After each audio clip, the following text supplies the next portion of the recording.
இன்றைக்கி வெங்கடேஷ் பட் சாரோட garlic crush recipe தான் பண்ணியிருக்கேன். இதுக்கு வந்து ஒரு பேனில் கீ ஆட் பண்ணிக்கிறேன். நல்லா 1 ஸ்பூன் அளவுக்கு கீ ஆட் பண்ணிவிட்டு நல்லா ஹீட் ஆகுமேவும் ஒரு 50 கிராம் அளவு உரிச்ச வெள்ளை பூண்டு எடுத்துக்கிறேன்.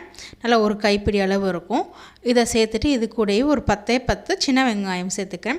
சேர்த்து நல்லா இந்த மாதிரி ரோஸ்ட் ஆகிற வரைக்கும் நல்லா வதக்கிட்டு இது கூட ஒரு 7 காஞ்ச மிளகாய் சேர்த்துக்கிறேன். நான் நார்மல் காஞ்ச மிளகாய் தான் சேர்த்துருக்கேன். காஷ்மீரி சில்லி இருந்தால் கூட சேர்த்துக்கலாம்.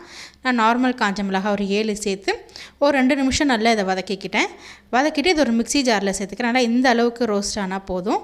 ரோஸ்ட் ஆனதுக்கப்புறமேட்டு அது ஒரு மிக்ஸி ஜாரில் சேர்த்துக்கிறேன்.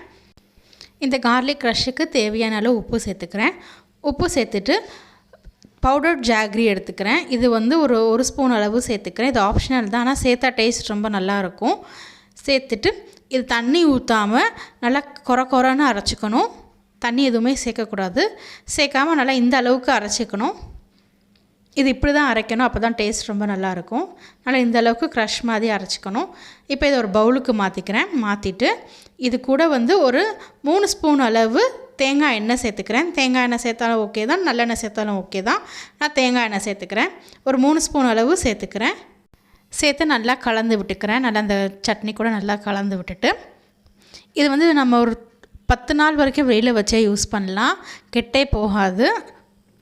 நல்லா மிக்ஸ் பண்ணி விட்டு லாஸ்ட்டாக இதுக்கு ஒரு குட்டி தாளிப்பு பண்ணிக்கலாம். பேனில் வந்து தேங்காய் எண்ணெய் ஊற்றிக்கிறேன். தேங்காய் எண்ணெய் இல்லைனா நல்லெண்ணெய் ஊற்றிக்கலாம். நான் தேங்காய் எண்ணெய் ஊற்றிட்டு கொஞ்சோண்டு கடுகு உளுந்தம்பருப்பு போட்டு நல்லா பொரியவுமேவும் அதில் ஊற்றி விட்டுடலாம். ஊற்றிட்டோம்னா ஒரு சூப்பரான கார்லிக் க்ரஷ் ரெடி ஆகிடுச்சு. இது தோசை இட்லி கூட அவ்வளோ நல்லாயிருக்கும். ட்ரை பண்ணி பாருங்கள். சப்ஸ்கிரைப் பண்ணிக்கோங்க. தேங்க்யூ.